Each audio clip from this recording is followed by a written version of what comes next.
say this every week, but you're in for a treat. We have Bob Scammerhorn. Bob is a national award-winning nature photographer with nearly 50 years of photography experience. He was born and raised in Lynchburg, Virginia, where his lifelong passion for art and wildlife were nurtured throughout his youth by generous members of the local bird club. After high school, he studied art and design at Virginia Tech and has worked in art-related fields ever since. He returned home residing in Bedford County until moving to Richmond in 2008. Around that same time, advancements in digital camera technologies rejuvenated his passion for nature photography. Shortly thereafter, his work began to appear in various publications, including the cover of Virginia Wildlife Magazine and Virginia Wildlife Calendar 2020. Bob's photography has recently received 3 national awards, along with numerous other recognitions from juried art shows and photography contests. His fine art nature photography is regularly exhibited throughout the Mid-Atlantic at art festivals and shared through education programs at bird clubs, garden clubs, camera clubs, and wildlife festivals. Bob's hope is to educate and inspire the conservation of nature by capturing and sharing its beauty. He considers himself an enthusiast, not an expert, and you will be intrigued by everything he has to show you today, and you will, if you don't have a bird feeder now or a bird bath, you will by the end of the day, I'll bet. So welcome, Bob Schamerhorn. Thank you, Susan. And most of all, I'd like to especially thank you, Susan, too, for pronouncing my name properly, too. That rarely ever happens, so I especially appreciate that and stuff, too. Go ahead and get right into the program stuff.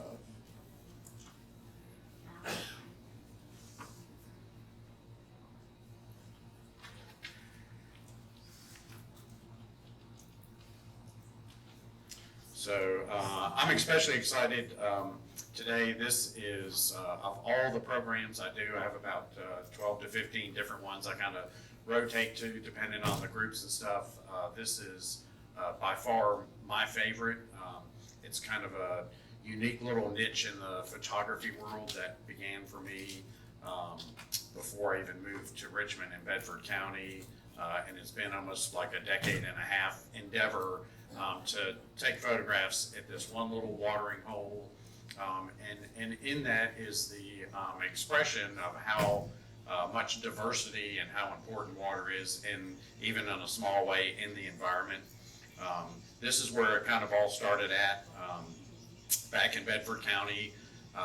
This rock was in my creek bottom. It weighed about 350 pounds. It's about 6 inches thick. It's about 3 feet across, but it had this perfect bowl shape to it. I'd seen it down there in the creek bed, so one afternoon my brother and I took his Land Cruiser and a 20-foot chain down there and drug that thing up onto the hillside to the backyard, and it became part of my terrace garden. So it didn't take up a very big footprint. And basically what I did was I suspended the rock over top of a storage bin. So it held about 20 gallons of water, and I put a pond pump in it. Pretty simple design, mechanically the same thing as a goldfish pond. And cut a hole in the top of the storage bin so the water could re-enter and circulate over and over. This way, it eliminated all the maintenance of the everyday cleaning and filling and stuff.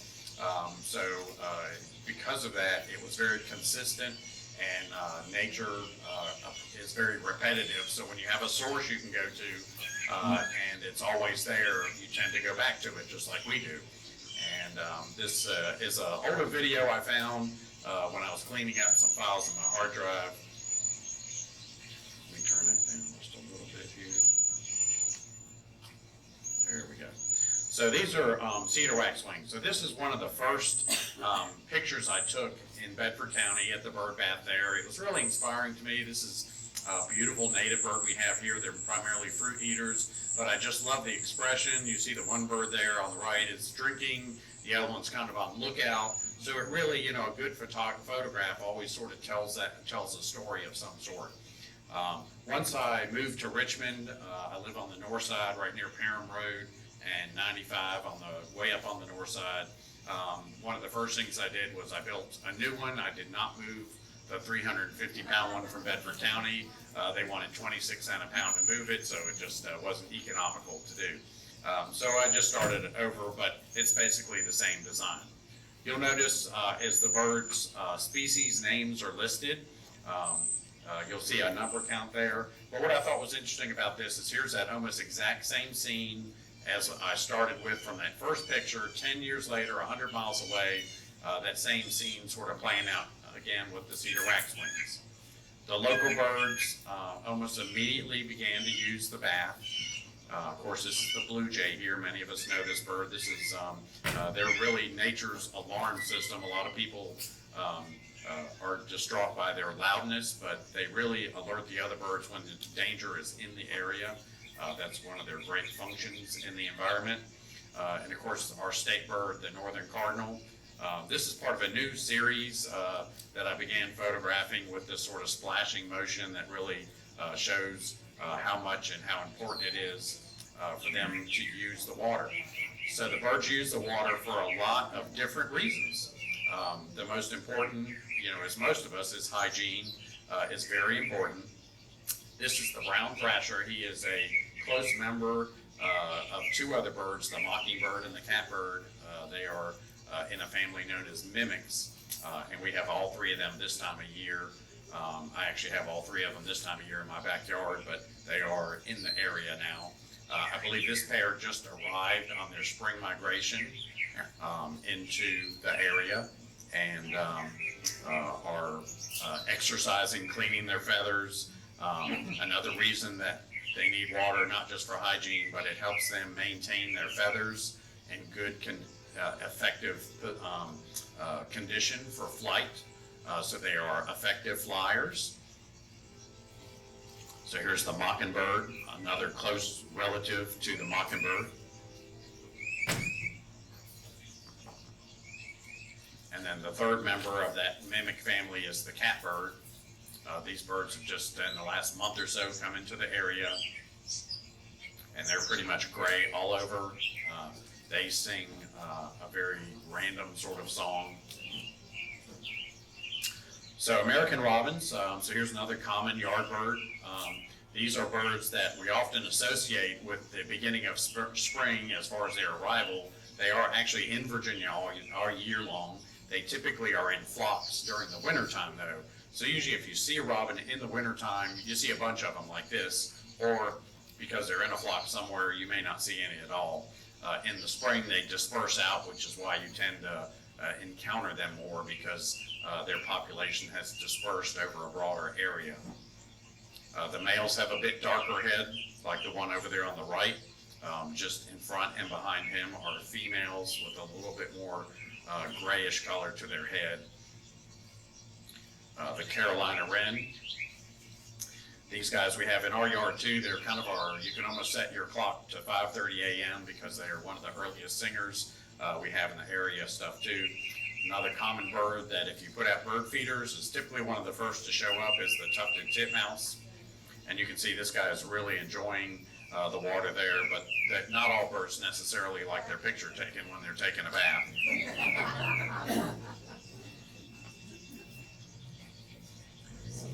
And their close cousin, the chickadee. Chickadees are one of our smallest birds that we have year-round residents. These birds are also typically, if you put out bird feeders, are one of the first to find them along with the tufted titmouse.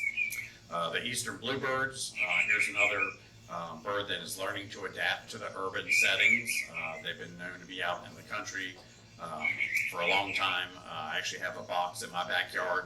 I'm on a third of an acre lot on the north side grid of Richmond in a very small habitat, and so it's really nice when the bluebirds use the box there.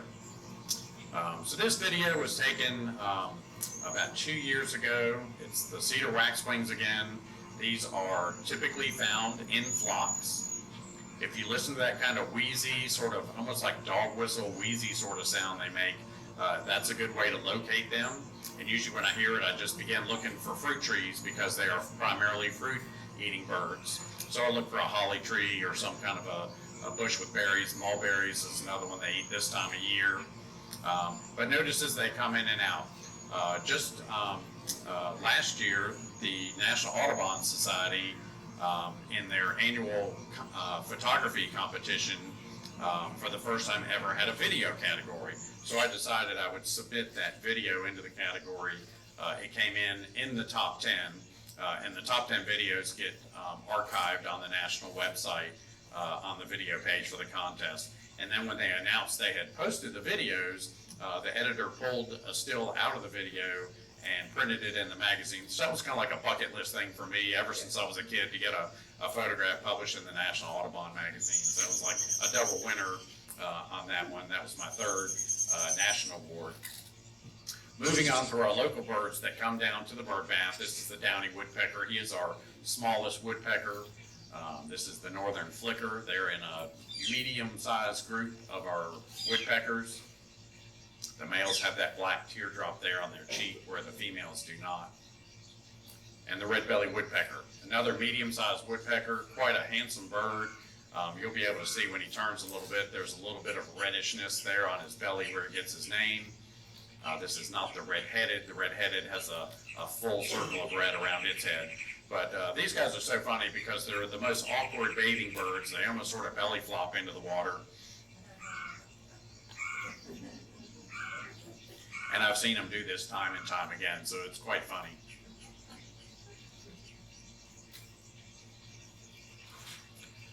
Doves are interesting when it comes to water because they are the only birds that can suck water up their beak like a straw. All the other birds have to scoop it up in their bottom bill, raise their head up in the air, and let gravity trickle it down their throats. Even the pigeon, which is also in the dove family, has the same ability. The European starlings do come by from time to time too. These are invasive birds that were brought over from Europe, same as the house sparrows. These birds were very detrimental to the bluebird populations because they're both cavity nesters and are highly aggressive. The brown-headed cowbird, this is a local native species of our blackbirds. These are parasitic nesters that lay their eggs in other birds' nests.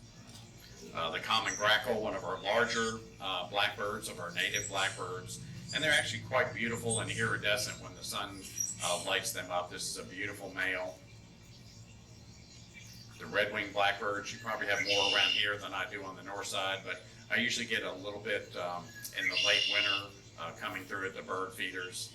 So this is actually the female of the red-winged blackbird, an extremely different looking bird, and often even after half a century of bird watching, they still puzzle me from time to time when they spring up.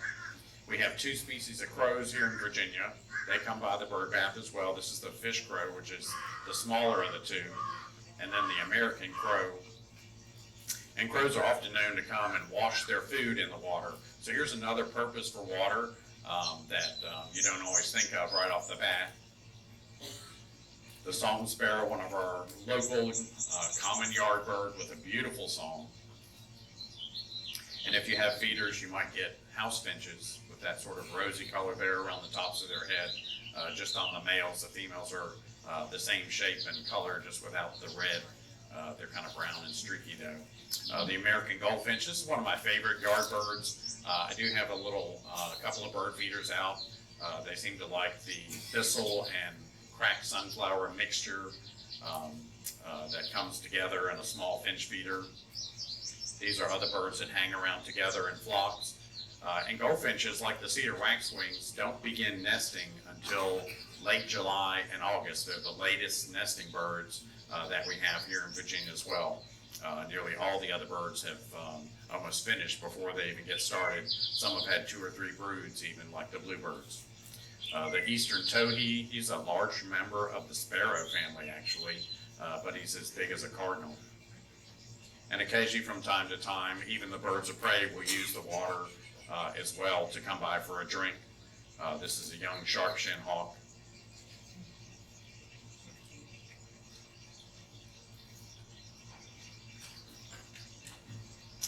And then fall. Fall's a really interesting time as birds are returning that had nested like up in Canada and stuff. They're heading back to Florida or Central America.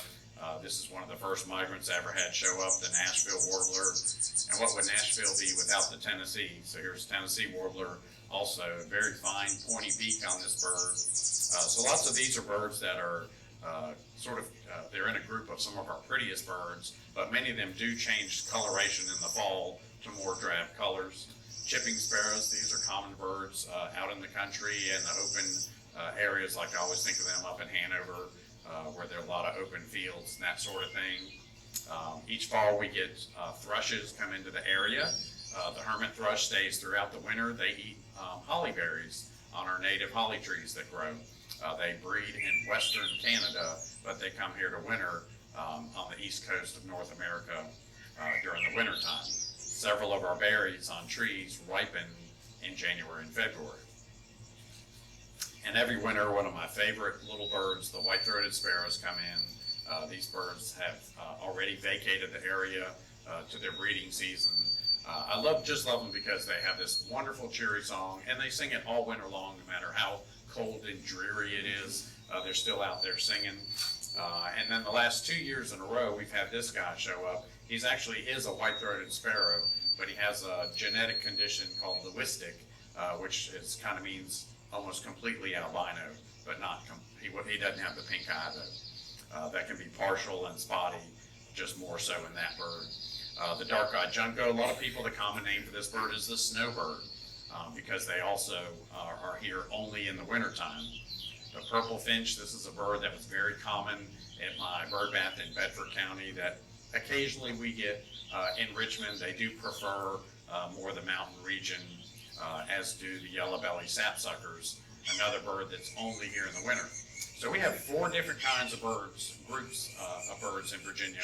We have birds that are year-round residents. They're here all year round, start to finish. We have some that only come here for the breeding season. We have another entire group that comes here only for the winter. And then there's a mid-range group that is just only passes through Virginia for a couple of weeks. This is more of that group that's only here in the wintertime. The kinglets are another in that group. There's 2 species of them, the golden crown and the ruby crown. And then we had this orange crown warbler hanging out one winter. This is a northwestern bird. When I was in Alaska, we saw these birds up there in the summertime. So a bit of an oddity to have here, but occasionally from time to time they do show up. You often get family flocks of birds, bluebirds in particular, hang out together during the winter time. So you might see one of them, maybe you'll see 2 together or 3, maybe 4.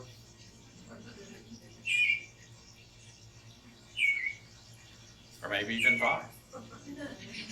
So this is one of my new favorites. This is a fairly new picture. It's one of my favorites, too. It's been a really good seller at art shows and stuff, too. It also won Best in Show at the Camera Club of Richmond's 2020 annual competition with the club there, too. So I was very honored to be awarded that stuff, too. Some of our other winter birds that we associate is the white-breasted nuthatch. These birds are here all year round. They do breed in Virginia as well. But I do see them a lot in the winter. From time to time, we'll get northern birds that we don't even normally have in the winter, like the red-breasted nuthatch, a close cousin to our white-breasted that we have year-round. This is typically referred to as an eruption year, when these northern birds that typically don't even in the winter come this far south do. And just, I believe it was 3 years ago, we had an influx of them. The pine siskins are cousin to the goldfinch. They're same small little sized birds, and we had some of those for almost the entire winter in an eruption year about 3 years ago as well. The goldfinches look like this in the winter time, so we do have goldfinches in the winter. They just look entirely different, but they are still here. My favorite probably time of year is spring. When spring comes, you know, some of our summer resident birds are returning to the area to breed, like the house wren, who's been gone all winter, probably hanging out in Florida. The great crested flycatchers come into the neighborhood. These birds are cavity nesters. They love silver maple trees because they have lots of cavities in them as well. And one of my favorites, the hummingbirds. And, you know, I'm often, when I'm at exhibits, people always will ask me, like, what's my favorite picture? And I'm kind of always drawn to this one for some reason. I just love the little drop of water on his beak. It was like 3 days of waiting to get that picture. and stuff too. And even on the third day, he showed up about 20 minutes earlier than I was expecting. The Baltimore Oriole, and so already we're up to 47 different species. These birds do breed in Virginia, especially along the riverways like here in Hopewell. Indigo buntings, this was just a year ago spring stuff. I'd had them once before, but it was nice to get some photographs. Beautiful male here too. He's blue from head to toe, and he's about sparrow size. And one of the joys of most springs that often come through is the rose-breasted grosbeak. So we were out shooting some video. I was really hoping to get some video of one of these guys, and it just couldn't have worked out better that morning. This beautiful male comes in, and then he comes right up to the front of the bird bath, puts his beautiful rose breast, where he gets his name from, straight towards the front where the camera is, and I was quite excited. You'll notice the dripping going on in many of these videos. There was a guy on the Audubon here in Richmond that told me about dripping water into your bird bath puddle. And I didn't think that sounded very plausible, but I was willing to try. And sure enough, in no time at all, I had birds that I had never seen at the bird bath coming into it. So I added a second valve off the water pump that's in underneath the puddle there, and made it so it would drip the whole time, 24/7, running a smaller little tube off a shepherd's cane down to the water. This is the veery. We had a veery again this year. They make one of the most beautiful calls of any bird I've ever heard, this sort of ethereal flute-like sound.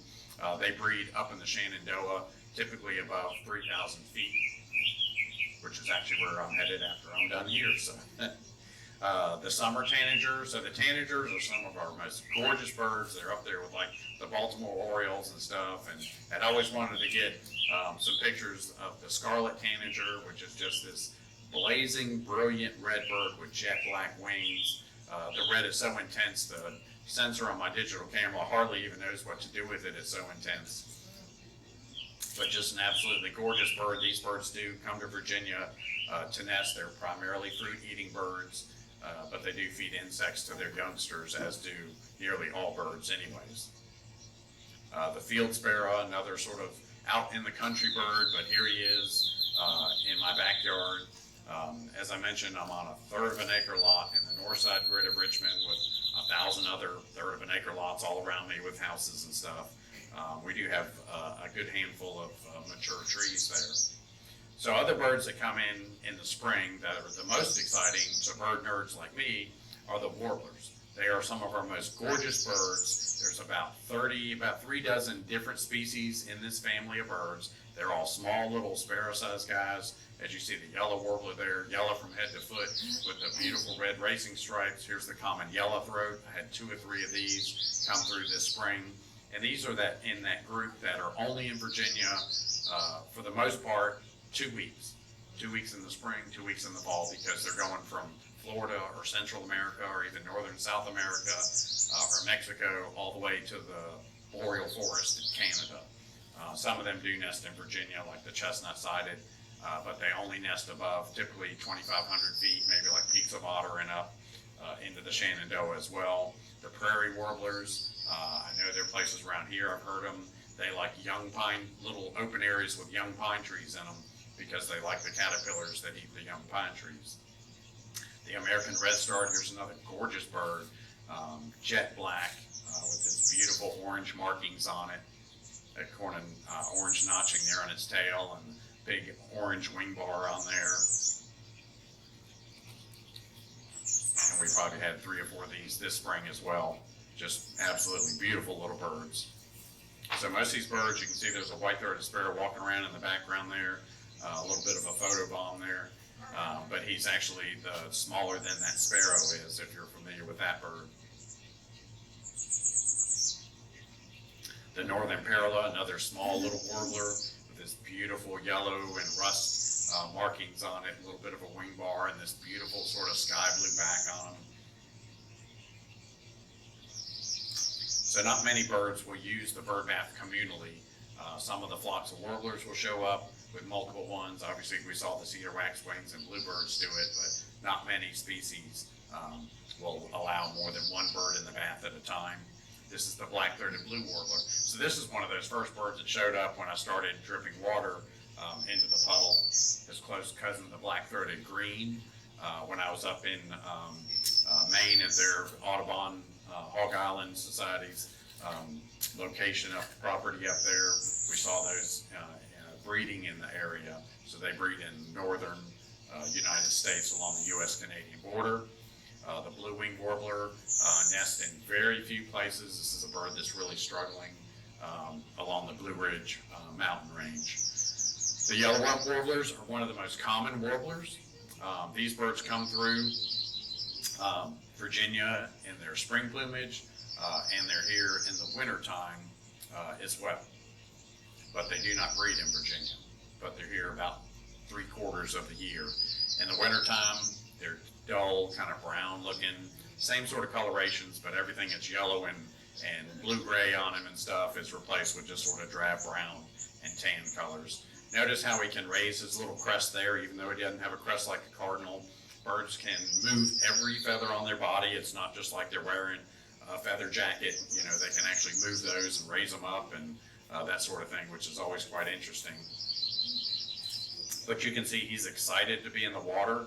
He is on migration. He's probably traveling anywhere from 1,000 to 1,500 miles each way, and is keeping his feathers in good working conditions. These birds are flying at nighttime as they migrate. They'll leave at sunset and fly at high altitudes as far as they can, as long as they can, and as the sun comes up, they'll start looking for a green patch where they'll land and stay for 2 or 3 days and replenish their protein reserves. This is the female Blackburnian. We just saw the male a minute ago with that blazing orange color, and I began to realize how few females, just when you're out bird watching, that you can see of the warblers. All the warblers each have their own beautiful song, and if you know those songs and the rhythms they make, you can find the bird that way, but only the males do that. So seeing the females is quite interesting, and it really made me realize how few times I've seen them just randomly out in the wild. This is the female blackpoll warbler, which we just saw the male to, which looks a bit like a chickadee. Another wish list bird to get photographs of is the Magnolia Warbler. You can clearly see why. He's absolutely gorgeous bird with this beautiful sort of string necklace that he has on there. A year ago spring, this is a Cape May Warbler. This is a bird I've rarely seen in the just out in the field randomly like that, with these beautiful white wing patch, that chestnut face patch on there. The black and white warbler. So you can see how many there are in just this one family of little birds, and how much they utilize the water on a regular basis to maintain their health. Here's the palm warbler. This is one of the only ones I've ever had come into the bird bath. So, you know, in this, like you see this abundance of species and stuff, this is over, you know, like about a 10-year period where these birds have been photographed. Some I have almost every year, some are like one time only, 10 seconds they were there out of 10 years. So the pine warbler is very unique in the warblers. It is our only year-round warbler here in Virginia. It's here all season, every season, and it breeds here as well. So just as spring ends and summer begins like it's doing now, the babies begin to show up, and this has been happening the last couple of weeks. There was a baby brown thrasher yesterday. He looked a lot like this, a couple of maybe a week older, but this is definitely the youngest one. I mean, this guy looks like he fell out of the nest into the bird bath. He's so young. It's like, oh my goodness, look at the gape on his cheeks there, his tail. The tail on the adult bird of this is like 10 inches long. This guy's is about a 1/2 inch. Here's a young blue jay, another bird with about a 7-inch long tail. This guy's got maybe 2.5. So he's pretty young as well. His mouth coloration is pink also, which the adults don't have. And then this I was especially excited to see. This is actually an immature bluebird, eastern bluebird. And I believe he fledged out of my bird box in the backyard about a week or so before. Here's a young Downy Woodpecker. And what I began to realize is I'm getting to see these birds literally have their first encounter with this odd mixture known as water. And they often don't know what to do with it. They often are very awkward as well. Here's a young red-bellied woodpecker. We saw his dad taking a bath earlier. This is a young juvenile, kind of teenager age in there. So a few additional species over the years. Yellow-throated warblers, a couple other species of hawks, a couple other thrushes as well. The ovenbird is in that group. So it's like I've almost had something new every year. I'm still working on this year's yet. I thought spring migration is typically the best time to get a new species. But that has passed and that didn't happen. So who knows what might show up. But one year in the fall, I had this little brown creeper. These are little birds that kind of adhere to the side of a tree, and they pick bugs out from the cracks in the bark. They typically are horizontal on the side of a tree when you see them, though. The winter wren, so he's a bit darker than our house wren. He's kind of the dark chocolate version of the wrens there with that deep dark coloration. This is an orchard oriole, so cousin to the Baltimore Oriole. This is a female. So she's about the size of a cardinal. And they do breed in Virginia along the rivers, especially. The red-eyed vireo, this is a bird that is only in Virginia during the breeding season. They especially prefer the deciduous forests. The fox sparrow. So he looks a lot like our song sparrow, but he's about 1.5 inches bigger, and he's much more rusty colored. And other critters use the bird bath as well. We started keeping a little bit of a brush pile in the back corner of our lot, and in no time at all we had brown thrashers and towhees and chipmunks in there.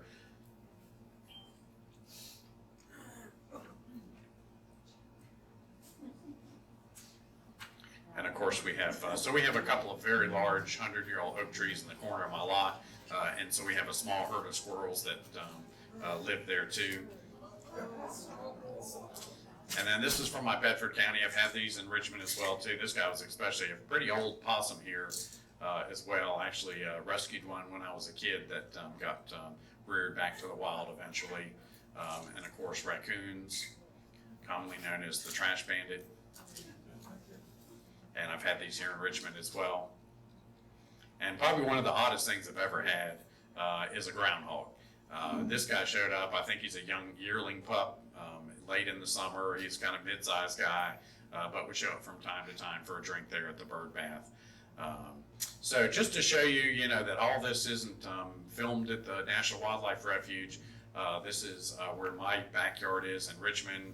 Virginia is this beautiful green state that we have. But as you get closer and closer to where I live, there's less green and a lot less trees than there used to be. And here we are on the north side grid of Richmond. So here's my neighborhood with all the surrounding streets in between with houses sprinkled in.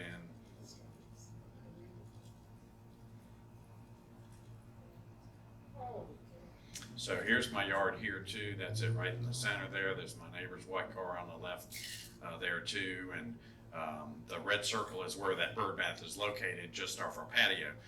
So when we moved in this house, we kind of developed a landscape plan. There was barely anything growing in the yard at all, except for some weeds. And we kind of planned out where our garden is, where the patio is going to be, and the two gray blobs down there in the bottom left-hand corner that provide the shade down there are large 100-year-old oak trees, which fortunately are safe on my side of the property line from the chainsaws that roam the neighborhood. And we have a street off to the right-hand side there, so we kind of put a green fence, we call it.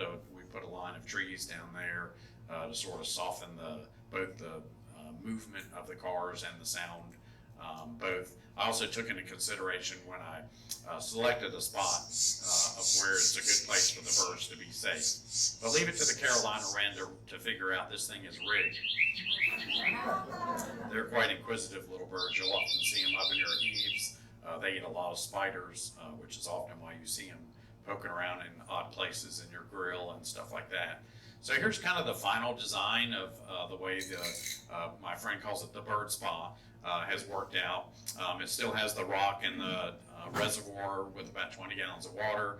So the first winter it froze up, so I found this thing called a de-icer. Farmers use them in their cattle troughs, so cows can still drink in February.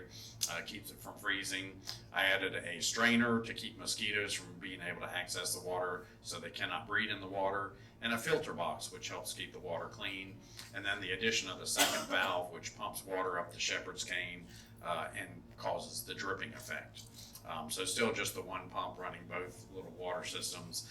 This is a friend that built one for my design in Gretna. She's a former president of the Southside Bird Club. It's had a couple species I've never had there. This is my friend Nassim Riza, who lives in Chesterfield County, but he has a summer home up in Wisconsin, and they get some really cool northern birds that live up there, rose-breasted grosbeak, and of course the Baltimore Oriole. Pretty neat little setup he has there. This is my friend Donna Cottingham out in Goochland. So she's the one who kept calling hers the Bird Spa, and let me kind of use that name. I have an instruction book that I published that has all the parts lists and instructions that you're going to see in just a minute, step by step. She's the one who kept calling hers her Bird Spa though, and let me use that to title my book with. This one's in Richmond, Virginia. This was done as a donation for a fundraiser for the Richmond Audubon, and I think the guy donated around $400 to have it put in. He's in a deciduous forest and gets a few critters that I don't even get at mine on the north side grid of Richmond, so he's in an area there too. And then just a couple years back, I was on Peggy Singelman's Virginia Homegrown Show, kind of doing a demonstration. They came out to the yard and did some filming and stuff like there. She is the gardens manager at Maymont, if you're familiar with the gardens up there. A lot of fun to do that. So the primary reasons though I sort of developed the system was, number one was just to get rid of the maintenance, because I'm lazy and I did not want to go out there every day and have to clean out the poop and the mosquitoes and refill it and wash it out and all that stuff. So I designed a system that kind of got rid of all those problems. It runs year round as well. The water filter was added to help keep the water clean, and it's basically designed not to ever have to open it up and get in there and clean it. It's kind of a self cleaning system, just like an aquarium is. It has a little filter box like that. So the parts to build the bird spa are the primary rock, some rocks to go around the base of it, a plastic storage bin that holds 25, 30 gallons, depends on whatever size you want to use for that, pond filter box, the heater, and some of that stuff too. Even Lowe's has gotten where they carry that. Southern states I can find sometimes in the winter find the de-icers, the vegetable strainer to keep the mosquitoes out, and a little bit of a pond liner or a shower curtain helps recollect some of that splash water back in. You'll see that in a minute. And then last but not least, the shepherd's cane to run the dripper off of. And so somewhere around $325 for all the parts or so to put it together. Mine's been there for 12 years. When I look at the overall cost per year, it's pretty minimal for the entertainment it provides too, especially when you look at the cost of what we spend on birdseed and stuff like that. So where do you find a rock at? There are a lot of landscape supply centers around here and there that often have lumpy rocks to do. You could also use just a concrete bird bath or a ceramic plate as well. I used a rock specifically because I wanted to do photography at it, and I wanted it to look natural because I'm a nature photographer. Basic yard tools, that you probably got in the shed to put this thing together. Shovel being the first thing you'll need. And finding a good location in your yard where you're not crazy far away from a GFI electric outlet, so if it shorts out, it'll trip the circuit close. Where it's safe, where the birds have good perches they can escape to in case there are predators in the area.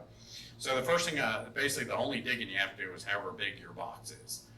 And I always get a box that has a concave lid, so when the water drips onto it, it can be funneled back into the system and recycled. This one I think I got from Walmart. There's a new one that's black and yellow I've used 2 or 3 times that Lowe's has had as well. So it doesn't have to be perfectly level, but the more level it is, the more water it will hold. And then it's important to keep the top on the box when I start to pack the dirt around the sides of it. I'm just gonna lightly pack it to start with, because right now there's no water in it, and the sides will cave in if you pack it too hard. So here's where the water goes back into the system. So I just used a vegetable strainer, $2.99 stainless steel. They typically last for 7-8 years. If you can find a really good quality one, it's worth it if it's $8 or $10. Because sometimes stainless steel is not really stainless steel nowadays. So I use those little loops on there too to hold that into place with a nut and a bolt. And so that's what it looks like. This is going to be the cup side towards the inside. So if leaves fall in there, they don't go into the system. And like I said before, it also keeps mosquitoes from being able to access the water, so they can't breed in it as well. So that's what it looks like once it goes on the box. And that's just the re-entry point for the water. You'll see a little notch there in the back there that's just for the water line and the electric cord to exit the back of the box. So here's the filter box. This is made for a goldfish pond. I think the last one I got, I found at Lowe's. Amazon carries them too, little pond pump. I think the pump I'm using now is 325 gallons per hour rate that it pumps. It does take a significant amount of force to push it, even just water 3 feet high, because water is heavy. This is the de-icer. This is the one I usually find this model exactly at southern states, but they look at you like you're crazy if you try to buy one in the summertime, because it is a winter thing. It does allow the device to become a year-round use thing, and often even just the flowing water is enough to keep it from freezing up. But it seems like always in February we get about a week where it's like 20 degrees, and I'm ready to go to Florida by the end of that. But it keeps that water line moving, and especially when the rest of the water in the area is frozen, it's nice to have moving liquid water, and that becomes a very popular thing during those periods. So the dripping, so what I did was the water line that comes up from the pump, I added a valve to it. This is a ice maker valve. You probably, if you have an ice maker, you already own one of these, but don't take your one from the kitchen. You can get a new one at Lowe's. It just taps onto the water line, and you just balance the pressure between the two valves so that it sort of diverts part of the pressure up the dripper, part of it, whatever's left over, goes to the puddle. Once you turn that just the right amount, and it slows down. I usually start with a full blast and then just slowly back it off till it's just dripping, just like you do with your sink when it's supposed to be really cold if you're in an older home like I am. So this yellow line is a little piece of plastic. You can use a shower curtain. This really helps collect the extra water that is splashed off. If you remember the brown thrashers throwing the water everywhere, this helps recollect a lot of that water. It's amazing how much water is dispelled because the birds use it so much. It does have a hole cut in it there for the water to go back in through the strainer area. The rock is just suspended over top of the storage bin to keep it from crushing the top of it. That also gives you a little room under there for the valves to set underneath there. So here's the strainer. Just to kind of refunnel the liner, just to refunnel the water back into it. This is just a couple pieces of rebar. They're about $3 a stick at Lowe's. Bent a little bit in the middle. They bend easily. It's cheap metal. And then I test the water flow a little bit, so I'm sure that I have my waterfall from the little puddle, coming towards the front where you can see it as well. And then once I've tested and I'm happy how the rock is sitting, then I just cover the rest of the box and the bottom with rocks around the edge, roll back the extra liner part a little bit. I usually just roll it under, and then you just use your little medium rocks around the bottom to cover up the base to it. And so it looks like a little volcano almost. Just a very small one. This is the one that's in my backyard. And then I planted like Christmas ferns and some hostas and stuff. Mine's in a very shady spot, which they typically are, because you're going to want to have perches nearby. Typically, that means you're under a tree and that sort of thing.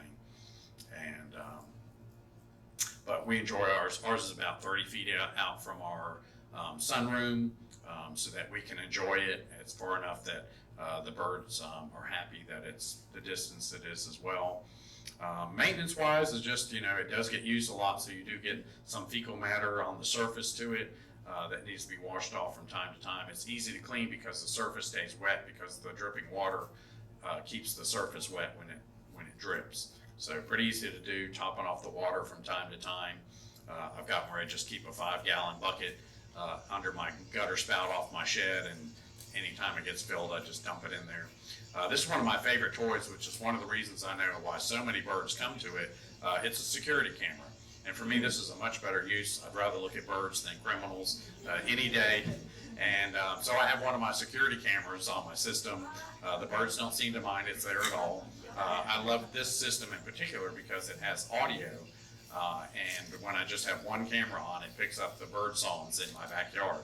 And so it goes onto a little TV set in my home office. I can turn on the whole system, but usually I just like to watch the one. And it really brings out the boredom of sitting in the office too, because I know there's critters in my backyard that are interesting to me. So it's quite soothing as well, especially that it brings the sound in along with it. Here's Bluebirds and a Cedar Wax Wing.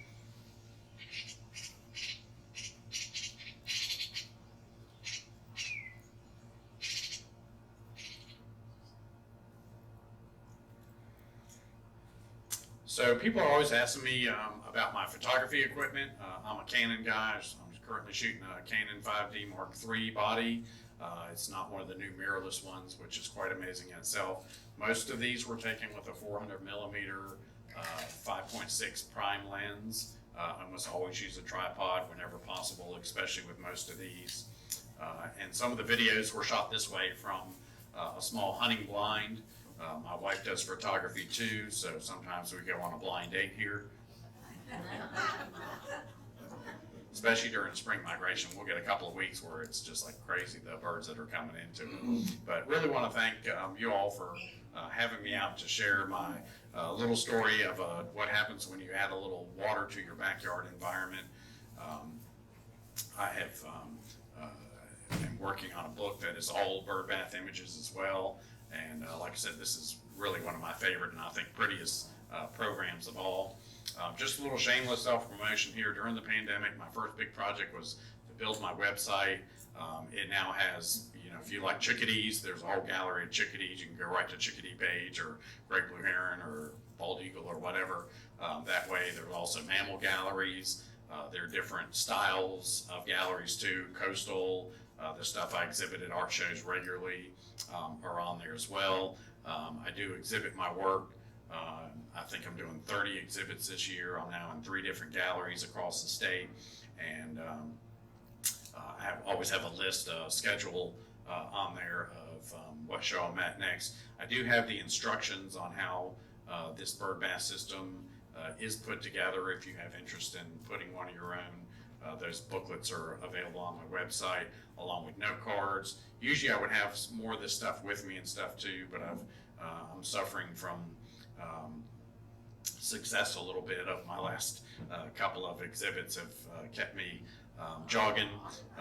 But this show has kind of been in memory of our old cat, Dobbins, who passed away a couple years back. He's been replaced twice over, but he did help edit the video. So,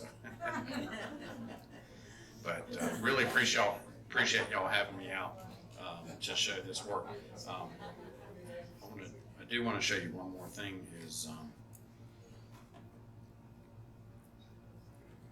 So here's my website is iPhotoBird, and if you watch it quick, that slide will be back up in just a second. I'm actually going to that same field this afternoon. Last year up in the Shenandoah at Big Meadows, we actually got to see a baby deer born 20 feet in front of us. Was incredible. Picture was actually his first time ever standing up as well. And here's this is my home page. I think it's maybe the next one. There it is. So that's his first time ever standing up there too. But on there you'll always see like where I'm at next to. Here's my pending exhibit schedule at various art shows in Western North Carolina, Chickadee Blueberry Festival, and it just goes on and on and on and on. And that's just this year. then in the galleries, like I said, if you have a favorite, like here's the Bald Eagle Gallery, and stuff in there. And then there's how to order and stuff like that too. But, you know, if you like art shows and that kind of thing, or a whole list of them there, on my website. And, just thank you guys for having me out. Thank you.